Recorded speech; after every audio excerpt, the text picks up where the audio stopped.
I guess it all started with me calling John saying, don't forget to call your sister and wish her a happy birthday. Oh. And he said, oh, I'm glad you called. I have a worry for you, he said. This is my mom. This is me, and this is our mutation. Of the 3 billion base pairs that comprise the human genome, 11 are missing in something called exon 4 on chromosome 10. If you think of a gene has different parts. So it has exons and introns. And so the exon is the part of the gene that ends up in a protein. Each of the 20,000 genes in the human genome creates a protein. Our mutation is in a gene that codes for a protein called BAG3. Right now today there are about 46 different genes in which mutations can cause dilated cardiomyopathy. So if you just look at the BAG3 gene, families have been reported with about 7 different mutations in the BAG3 gene, all of which will result in a dilated cardiomyopathy. For my cousin Lisa Berger, this mutation was deadly. I remember I was in my bedroom and my sister was walking up the steps. I think she was carrying some laundry or something for my mom. And my mom was behind her and sort of chuckled and said, oh, Lisa, pick up the pace a little bit. You're going a little bit slow there. And she said, well, Mom, I'm really not feeling well. She said, I have shortness of breath. And she said, I feel very weak. And my mom said, oh, well, that doesn't sound good. And my mom, being a nurse, took her into the bedroom, and I think she, listened to her heart. And my mom said, well, I'd like to get you to the doctor, because she had been sick for a couple of days with what just appeared to be a common cold. And so they went to the doctor, and the doctor said to my mom, I hate to tell you this, but your daughter is in congestive heart failure. At the time, we didn't recognize that her heart failure was genetic. And even if we had, we really didn't have the technology at that point in time to be able to do much about it. There was a lot of speculation, was this something that she was born with or what? And the doctor said no, that they really believed that it was viral. They thought that, they even named the Coxsackie virus.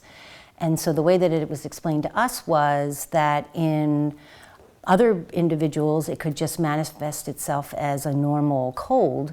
And maybe there was something unique about our family that when we were exposed to Coxsackie virus, that it would attack the heart muscle. And in her case, that's what they thought had happened. Lisa died in 1983. 5 years later, my younger brother was at the University of Vermont. He started having shortness of breath, went to the infirmary, and he was told that he was having heart failure. I think the first thing that happened is that your brother, John, became a patient. I recall maybe 25 years ago. I was called and asked to see him because he was in heart failure, and he was transferred, came down to Jefferson, and at that time we were involved in some protocols with some, what were at that time investigational agents, which are now standard therapy, by the way. And he was a very sick kid, and basically I felt that he was going to need a heart transplant. We didn't know very much about the Rocher side of the family, our father's side. However, we felt that their health was not as strong as the Shellum side. My grandparents lived to their mid-70s. They were active all their lives. And all my mother's sisters and brothers, 2 brothers, 2 sisters, they all lived probably to be 80 or more. So they had a good history of health. But then when a cousin on the Shellum side of the family was also diagnosed with cardiomyopathy, then our focus changed to the Shellum side of the family. So if we add Doppler here, Cardiomyopathy is heart muscle disease. In our family, the left ventricle of the heart becomes dilated or enlarged, and it doesn't pump blood as effectively, so we have a lower ejection fraction. The ejection fraction is the percentage of blood that is pumped out of the heart in every heartbeat. A healthy heart ejects 50% or more of the blood out of the heart into the circulatory system. If the ejection fraction is below 40%, it's considered low. This is the library where I should have spent more time.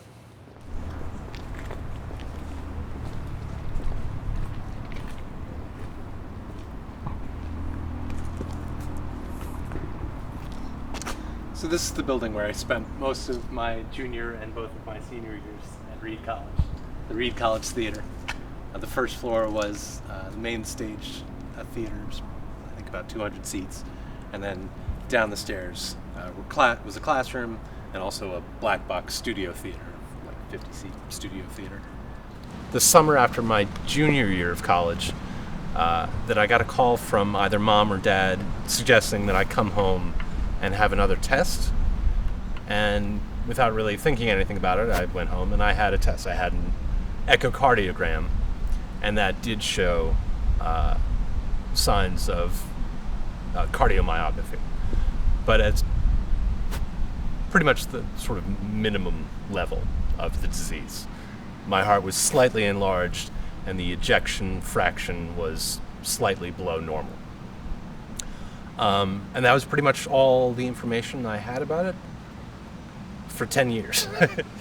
And that was kind of a weird thing to deal with, especially immediately after finding out about it. And that first semester of my senior year was a tough one. And at that point, I hadn't connected our cousin Lisa's story to cardiomyopathy. I don't know if anyone had. Okay, other than you. And I didn't know about mom's cousin, who I think may have been the reason that they had me checked again at that point, but I'm not sure. So it was just sort of like this gray cloud over my head. So this is the folder that I've had in a file drawer for, I guess, 20 years. Dr. John Ross at the University of California, San Diego, was doing research on familial dilated cardiomyopathy and offered to come to Pennsylvania to screen our family members to see if we had signs of cardiomyopathy. And so I wrote this letter to the family, right? So I'm writing to ask you to participate in a medical study that's being conducted at the University of California, San Diego by Dr. John Ross. And that's when we invited the family to come for a meeting and talk about it. In 1993, my mom invited our family, her two sisters, and my cousins, and her cousins on the Shellum side of the family, to her house in Newtown Square, Pennsylvania. I told them about the research that Dr. Ross was doing, but at that time no one wanted to participate because of concerns about medical privacy and the possibility that they could be denied insurance coverage because of a pre-existing condition. So I guess I was corresponding with this doctor for about a year, and then I kind of gave up. You found Dr. Feldman and Dr. Walensky, and you started getting echocardiograms. I think the first thing is that, a physician caring for this kind of family grouping has to be aware of all the people who are involved. Second place, has to be aware that there are familial cardiomyopathies. Thirdly, has to have the curiosity and interest to say, let's go study this further. And he said, I'm seeing this very interesting patient who has a family history of dilated cardiomyopathy. Would you be interested in seeing her? And I said, absolutely. So took your mother's family history, identified all of the different people in the family that either had a cardiomyopathy or didn't have a cardiomyopathy, and then arranged to actually go out and meet them, do echocardiograms on everybody, do a physical exam on everybody, and take blood back to the laboratory so we could begin to identify what the mutation was. I remember several either Thanksgivings or Christmases at your house and multiple attempts to rally the family, and I just remember it being really difficult. I know there were select people that were always on board to be a part of it, and then there were other family members who were really, I think, scared about the whole process. In the past, some patients elected not to have genetic testing for fear of discrimination in employment and health insurance. Now, fortunately, in 2008, a federal law was passed, the Genetic Information Non-Discrimination Act, what we call GINA for short. And it was the first time that there was a federal law that prevented the use of genetic information to make employment decisions like hiring and firing and promotion decisions, and also the use of genetic information in health insurance. For example, eligibility for insurance, setting premiums, one's contribution, in terms of coverage. So that was a huge milestone for us in genetics because we knew patients were quite concerned about discrimination.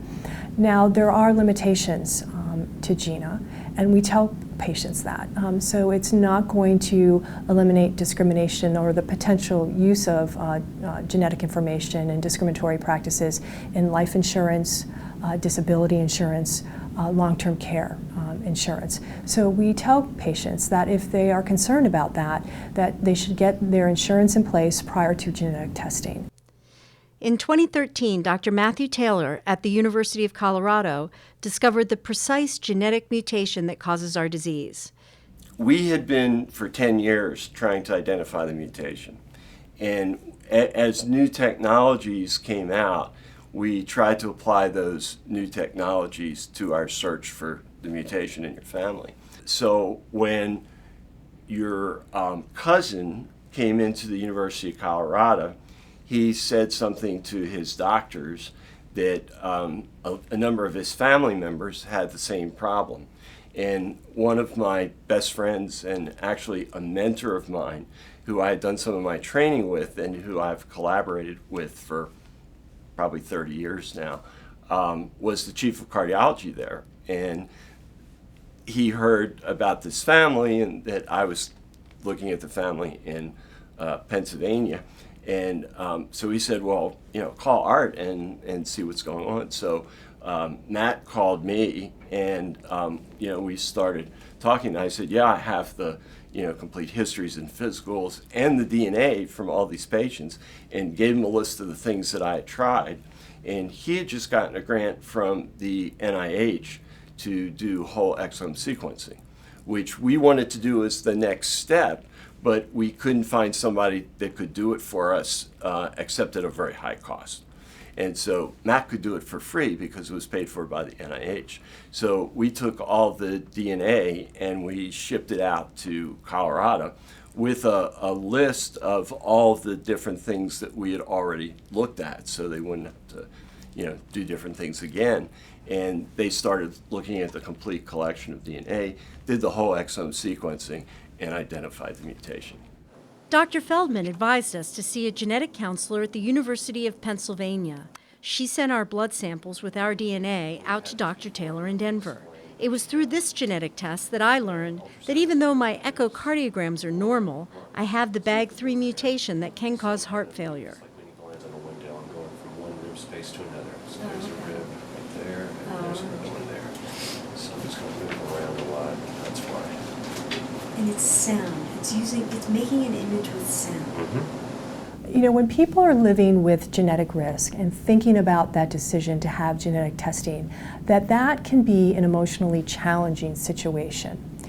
And so, I think when you think about the execution of a genetic test, that can be straightforward. It's often a blood test, sometimes it just involves a cheek swab. But in fact, the information that genetic testing can produce can be rather powerful. For some people, it can create distress, anxiety, and affect relationship with family members and partners. So I think genetic counselors feel strongly and have always advocated for pre-testing counseling and informed consent to help people understand the risks, the limits, the benefits of genetic testing, and what are the potential outcomes. So people can anticipate what might be their possible reactions to their test results. Mom and I drove to University of Pennsylvania, and we walked into this office and we met with the genetic counselor.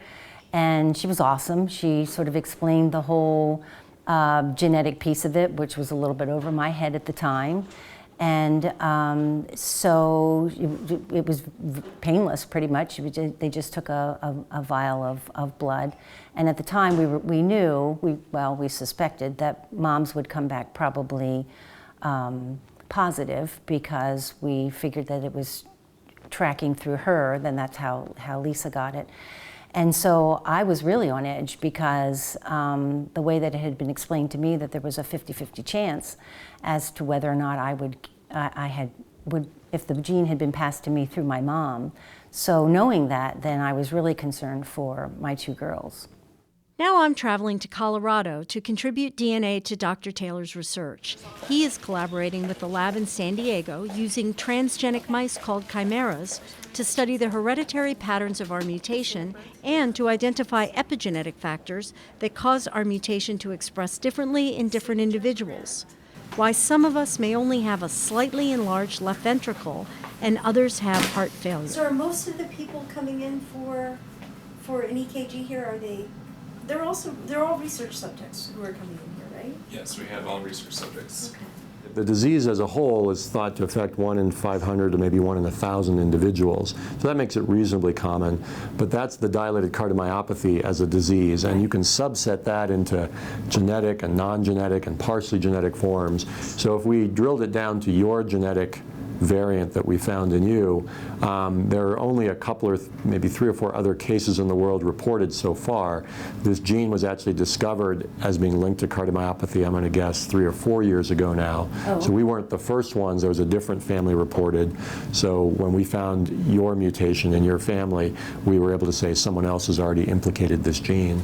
So we don't actually know quite how common or rare it is. We're doing a study right now. Dr. Bra, standing just off camera, is overseeing this, looking at how many samples? 400 or so?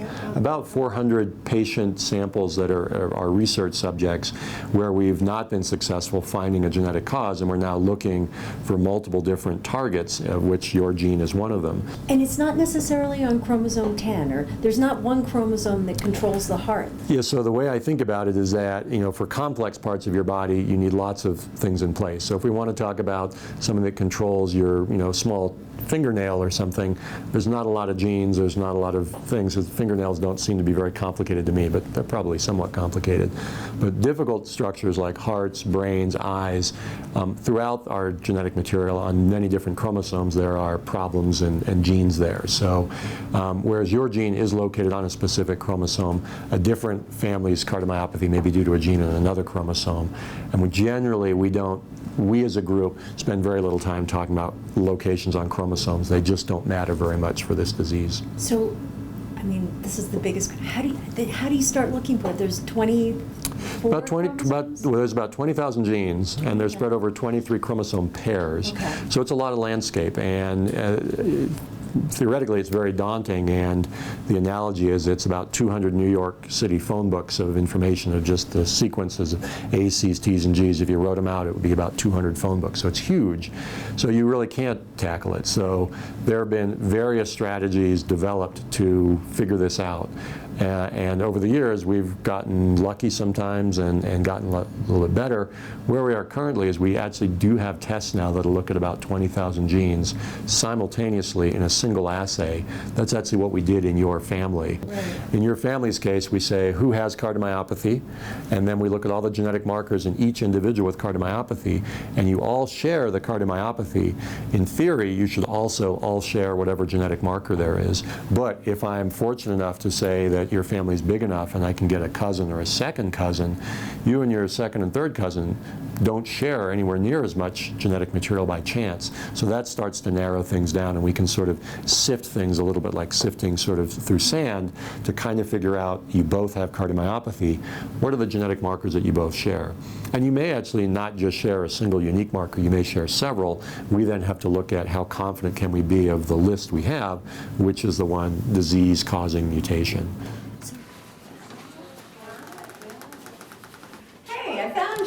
This is a lab at the University of Colorado where they're sequencing our DNA. been working just on sequence. DNA from your... We have a deletion here, and that's why the sequence get messy, because it overlaps. It skips 10 nucleotides in one of the chromosomes. Is this one chromosome or is this all 23? These both chromosomes. It's, Yeah, but it's we specific, cannot separate them, so. but it's specific for the bag sequence. Okay. For your bag 3. So it's good to one So- moment, and then it becomes bad because it skips 10 nucleotides, and here's the healthy one. Human beings have 46 chromosomes in 23 pairs, consisting of one chromosome from the mother and one from the father. A gene, like the gene that codes for the BAG3 protein, should be identical on both chromosomes. When something is missing, then one of the chromosomes is shorter than the other. And this is how the University of Colorado research team identified that we had a mutation on chromosome 10. Then they Okay. looked back along the those are gene 10 nucleotides. and found the exact place where the two chromosomes went out of once sync. we sequence and come to this point, they're okay. Both of them are the same. And suddenly it starts to become messy sequence because they are not aligned anymore. This nucleotide is plus 10, according to this. And so that's how you figure out where the missing Yes. base pairs are, because after Yes. that place on the chromosome. Yeah, we actually can, that chromosome, that sequence we actually can lower. Here becomes 2 peaks in every place. If there are TT from both, they're going to be Right. clear 6. But here becomes 2 peaks from each page, for each place. So we know that that T is 10 nucleotides down there. 11 actually, Okay. or C, either one. So is it out of sequence with the other pair of the chromosome? Is that what it's out of Yes, sequence with? yes. Okay. That's what, because one is shrink. That's why Okay. it become like that. So when you get out of frame like that, it looks like a big jumble. We're interested in families that are large, like your extended family is, because that allows us to look for genetic markers, and we have greater confidence in big families, many times in small families, to find the cause of disease in those families.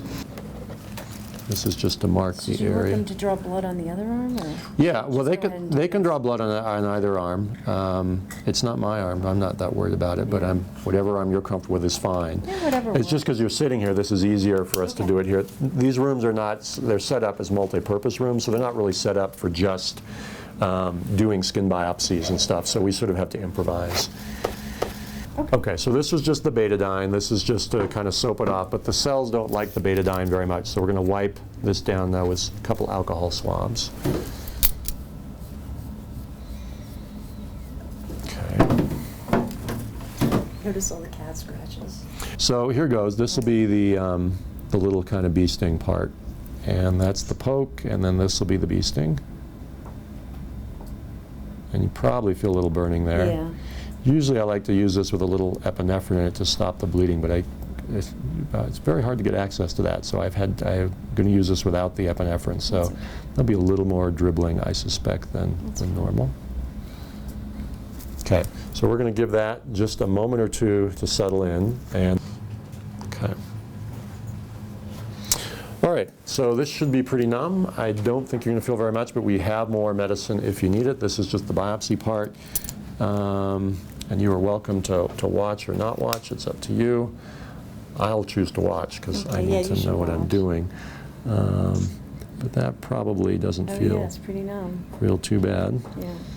And again, because there's not much epinephrine here, we'll get a little bit of bleeding, I suspect. Make sure I get enough of it. Let's see if that's enough of a plug.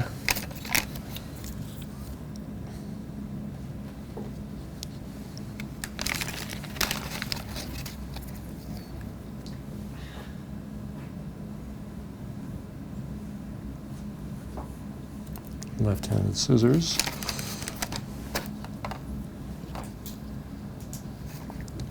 So your job is to put your little pressure on that.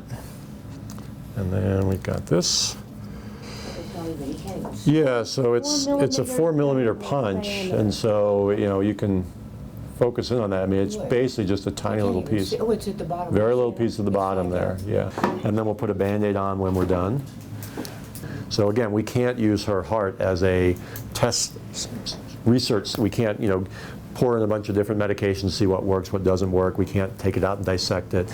But you can do those things in mice. So as they sort of figure out why do the mice get disease, we'll try to figure out to make sure what happens in the mice. Does the same thing hold true in your heart cells? It's not as good as using your heart, but obviously it's the next best thing. And that may just give them another tool, another way to kind of discover medications and drugs. Now it comes the DNA. One from Philadelphia.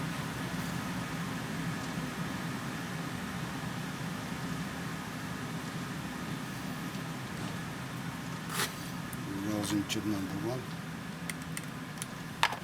Using transgenic mice, researchers can try to understand why some of us only have a slightly enlarged left ventricle in the heart and others have heart failure. I talked to Sam Felon, owner of Taconic Biosciences, one of the leading providers of laboratory mice and particularly transgenic mice in the world. I asked Sam to explain how they engineer mice for research like the research they are doing on the BAG3 mutation.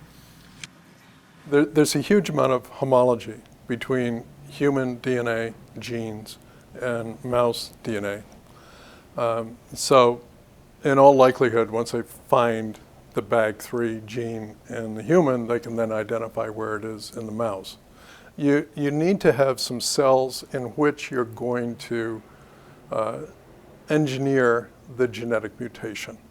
Right? So those are called embryonic stem cells, ES cells.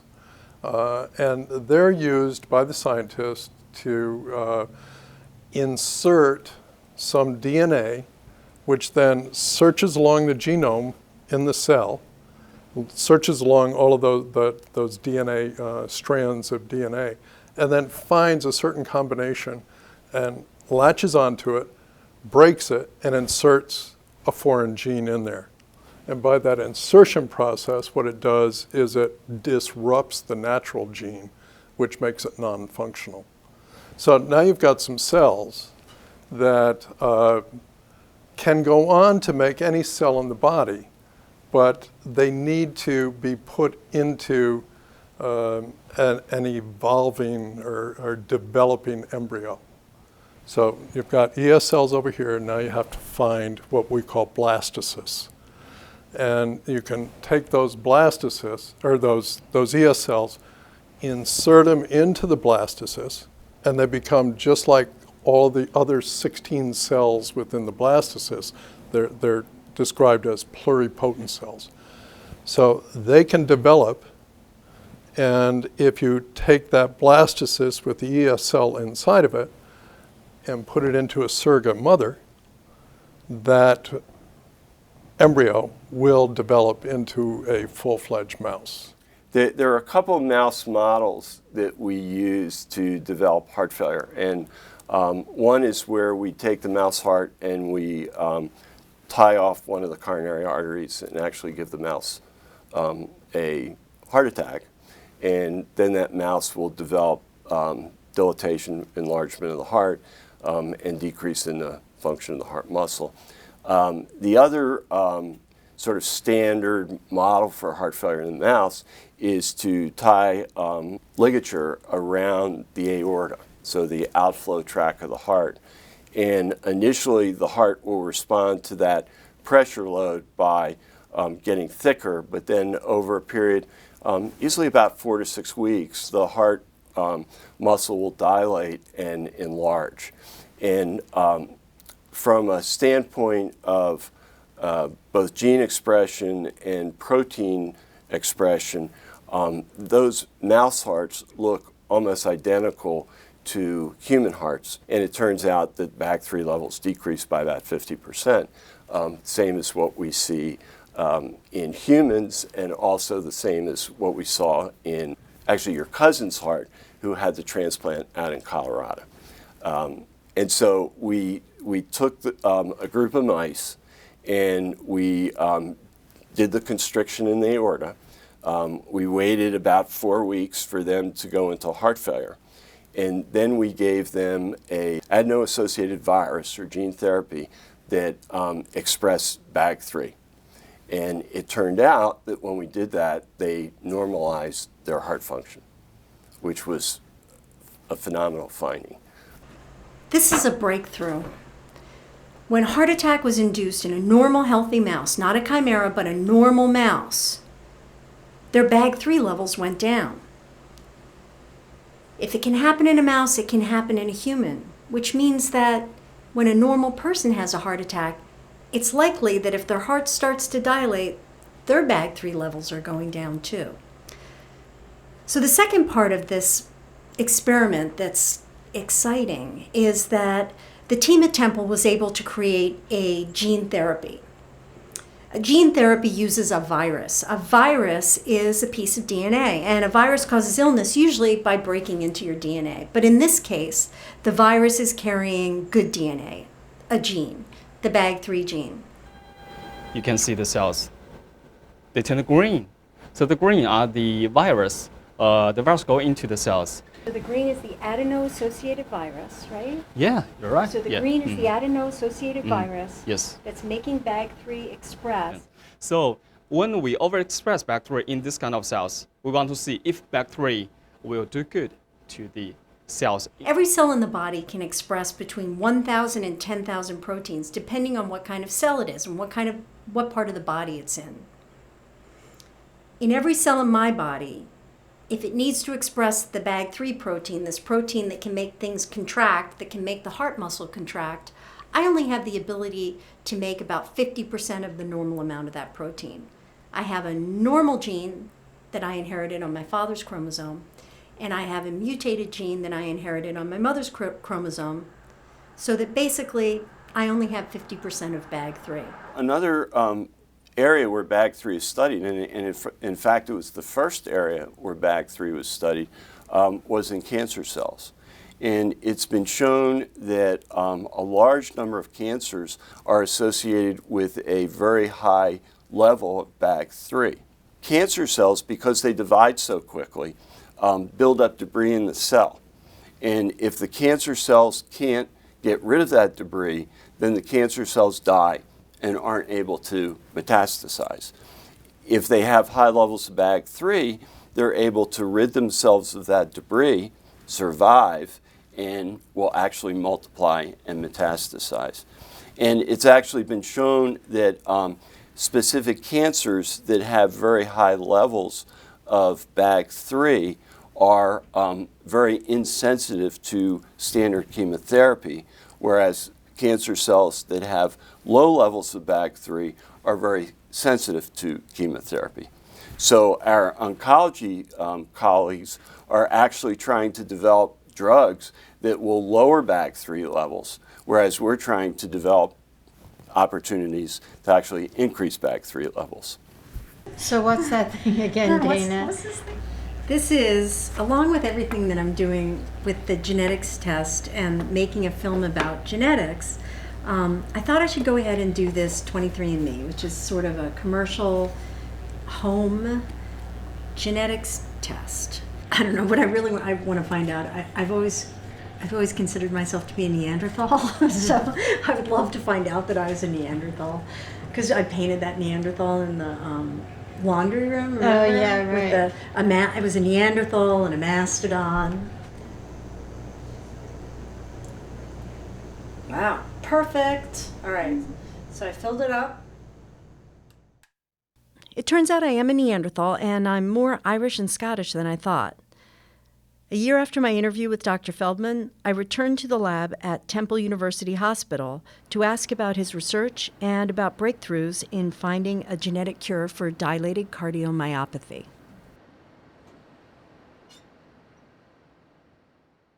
Unfortunately, to date, gene therapy has not been shown to work in humans in terms of treating heart disease. We think that part of that is the target that people have picked. So they haven't picked BAG3, they've picked other proteins that they've tried to alter. We think it's how the gene therapy has been delivered. There are a lot of different ways you can get it into the heart. We think we have the best way, but other people have tried other ways. And The third is what virus you use, or what we call vector, to actually get the gene into the cells. Ultimately, the goal is to use BAG3 as a gene therapy, as a therapy for human diseases. Okay, in order to do that, we have to do experiments. My job is to do experiments on the mice to find out how and why it kind of helps or not help the heart cell from contracting, and look at the different pathways. That you can only do with mouse or culture cell lines, because it's so much cheaper to do it. Once we find it, then we have to do the toxicology studies. Then we use a virus to overexpress it, and we have to see if it affects other organs like the lung, the liver, and that also can be cheaply done in the mice. Once we find out that we found the correct vector, and the correct gene type, then we would then kind of scale it up and use a pig, because the pig heart is the most similar to the human heart. So, and then also have the reasonable size. So we do the pig studies, and again make sure that we can reproduce in a pig, a big mammal, what we found in the mouse, and then from then we have to do the toxicology studies. Then you're talking about 5-6 years on the road. Then we have to find a place with good manufacturing practices to manufacture the vector or the drug that is fit for human use, and then we can start petitioning the FDA for investigation, in humans. The big question that we have that we're trying to sort out now is, why do BAG3 levels seem to go down in people who have heart failure but don't carry mutation? And that's an open question right now that we're working very hard to figure out. Somehow I think that because I was aware of, as I say, your mother, your brothers, your niece, and another cousin, I think, who may have had a transplant in Colorado. I think somewhere along the way your mother mentioned that to me. I was just aware of the family. It was more, but before this it had been 1 or 2 people at most, but this was more extensive. And because of that, I thought there would be the opportunity to study it more vigorously because of the number of people who are involved.